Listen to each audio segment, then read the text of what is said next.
हमसरी media house तरफां अव्हांखे खुश आमदीद। अव्हांखे ये ख़बर आहे त हमसरी मीडिया ग्रुप रोज़ाना हमसरी जे नाले सां न्यूज़पेपर लॉन्च कयो आहे। उन तरफ़ घणी मसरूफ़ियत हुजण जे करे असां यूट्यूब चैनल तरफ़ ध्यानु ॾेई न सकियासीं। अहिड़ी शिकायत काफ़ी असांजे करम फरमाउन कई ऐं उन्हनि जे मुतालबे ते हिकु दफ़ो ॿीहर असां हमसरी यूट्यूब चैनल खे शुरू करे रहिया आहियूं। पर इन उमेद सां गॾु त जेके दोस्त असांजा सब्सक्राइबर आहिनि उहे असांजी सब्सक्रिप्शन खे अञा बि वधाईंदा, असांखे फीडबैक ॾींदा, पंहिंजा कमेंट्स ॾींदा ऐं पोइ जेकॾहिं उहे तनक़ीदी हूंदा त बि असांजी अखियुनि ते हिकिड़ी महिरबानी थिए तमीज़ जे दायरे में हुजनि। त नाज़रीन, अचूं था अॼु जे मौज़ू ते। असांजो अॼु जो मौज़ू इहो आहे त छा इलेक्शन थियण खां पोइ मुल्क में जेका बेयकीनी वारी सूरत हाल हुई उन में इज़ाफ़ो थियो आहे या उन में घटिताई आई आहे।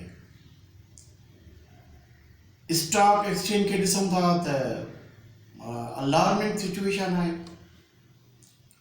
2 ॾींहंनि में 3000 खां मथे स्टॉक एक्सचेंज जा जेके पॉइंट्स आहिनि उहे हेठि किरी पिया आहिनि। अॼु जेका लेटेस्ट रिपोर्ट हुई त 60,000 खां बि नफ़सियाती हद हेठि किरी आहे। इहा त अलार्मिंग सिचुएशन आहे। वरी जेकर ॾिसूं था अमन अमान तरफ़, उते बि असांखे का बहितरी नज़र कोन थी अचे पई। ऐं वरी मुख़्तलिफ़ सियासी पार्टियुनि जिन खे अंदेशो आहे त उन्हनि सां धांधली थी आहे इलेक्शन में, उन्हनि एहतिजाज करण जा माण्हुनि खे कॉल ॾिना आहिनि। इहो छो थियो आहे? थियण त ईअं खपे हा त इलेक्शन खां पोइ मुल्क जी सूरत हाल बहितर थिए हा, माण्हुनि में यकीन अचे हा, इस्तेहकाम अचे हा। पोइ जेकॾहिं इनखे कंहिं हद ताईं असां सम्झूं त इलेक्शन कमीशन पंहिंजे कम में, पंहिंजी ज़िम्मेवारी में कामयाब न थी आहे, काफ़ी हद ताईं त इहा ॻाल्हि दुरुस्त आहे। मतिलबु हर पार्टी, का बि अहिड़ी पार्टी कोन्हे का, तव्हां ॾिसो नून लीग हुजे, उहा हिकु तरफ़ त मञे थी इलेक्शन खे, पर ॿिए तरफ़ पंहिंजा इलाही सारा एतिराज़ खणी इलेक्शन कमीशन वटि पहुची चुकी आहे। उनजो वाज़े मिसाल इहो आहे त मियां नवाज़ शरीफ़ जेको मानसरा NA-15 मां हिन वक़्त ताईं जी रिज़ल्ट तहत हाराए चुको आहे, उहो बि इलेक्शन कमीशन में वियो आहे त मानसरा जा रिज़ल्ट ठीकु न आहिनि। ॿियो नंबर वरी पार्टी पीपल्स पार्टी आहे। उनखे बि NA-127 ते इलाही सारा एतिराज़ आहिनि ऐं उन्हनि एतिराज़नि जे लाइ हू कोर्ट में वई आहे। कराची जी सिचुएशन ॾिसूं त उते पीपल्स पार्टी केतिरनि ई सीटुनि ते हाई कोर्ट में वई आहे।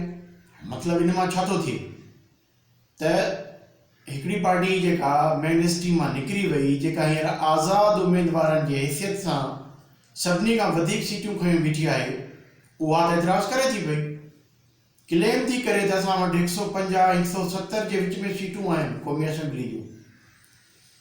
पर नून लीग, पीपल्स पार्टी ऐं ॿियूं सभु जमायतूं, जमायत इस्लामी जे अमीर मोहतरम सिराजुल हक इस्तीफ़ा ॾेई छॾी आहे।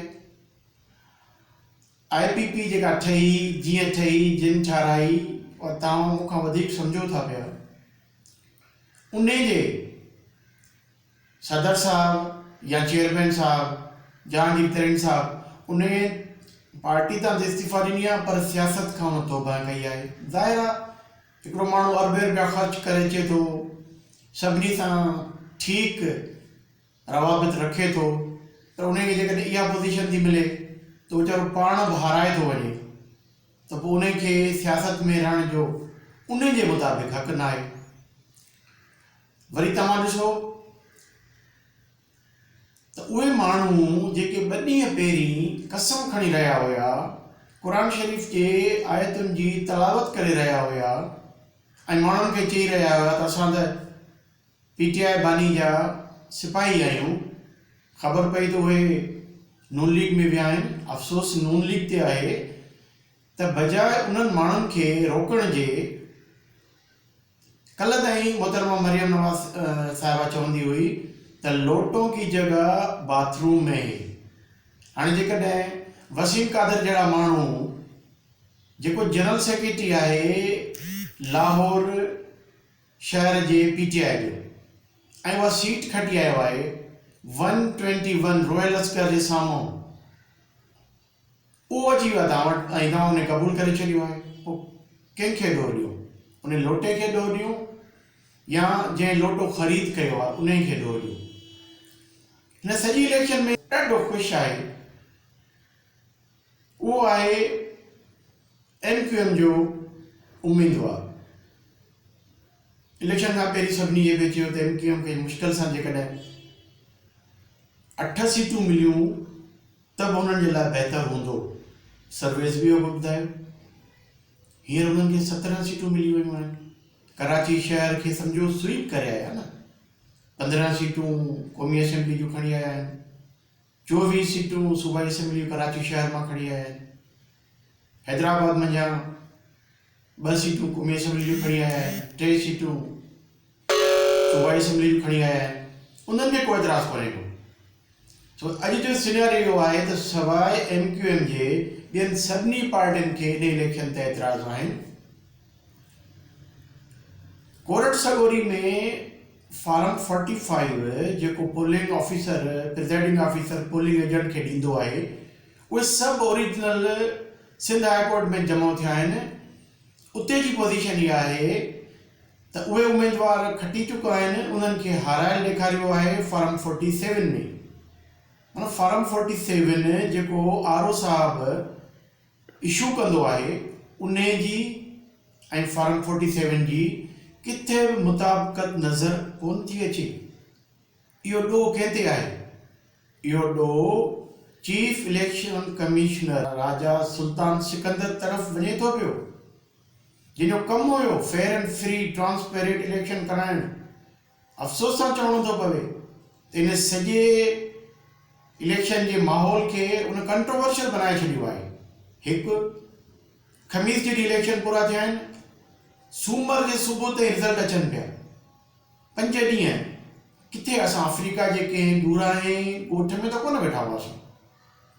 उन खां पोइ हाणे जॾहिं इलेक्शन अची विया आहिनि त उन्हनि सीटुनि ते जिन ते कोर्ट सगोरनि, उहा लाहौर हाई कोर्ट हुजे, कराची हाई कोर्ट हुजे, पेशावर हाई कोर्ट हुजे या इलेक्शन कमीशन जिन जिन ते नतीजा रोकिया आहिनि, उन्हनि खां सवाइ बाक़ी जेके ॿियूं सीटूं आहिनि उहे बि त 200 खां मथे आहिनि।